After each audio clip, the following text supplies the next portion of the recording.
এখানে যখন আমি আসলাম যে শুরুতে ঢোকার সময় দরজায় আমার নিজের একটা ছবি লাগানো, তো সেই চিন্তাগত সংস্কারটা আসলে কোথায় হলো? আগে এখানে শেখ হাসিনার ছবি থাকতো, এখন আমার ছবি। এখানেও একটা ছবি আছে, এই যে এখানেও আছে, আপনারা এখন দিয়ে তো দিচ্ছে। তো আমি অনুরোধ করবো যে এই বিষয়গুলোকে পরিহার করে চলবেন। সামনে আমি আমার মন্ত্রণালয়ের অধীনে কোনো অফিস থেকে আমার ছবি দেখতে চাই।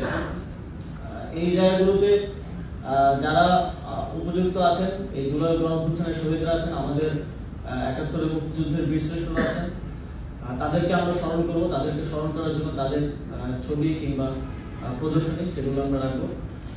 তবে এই ছবির প্র্যাকটিস এই জায়গাটা থেকে আমাদেরকে বেরিয়ে আসতে হবে। আমরা যদি নিজেদের মধ্যে পরিবর্তনটা না করতে পারি, তাহলে যে সংস্কারের স্বপ্ন বাংলাদেশের মানুষ দেখছে, সেই স্বপ্ন বাস্তবায়ন করা সম্ভব হবে না।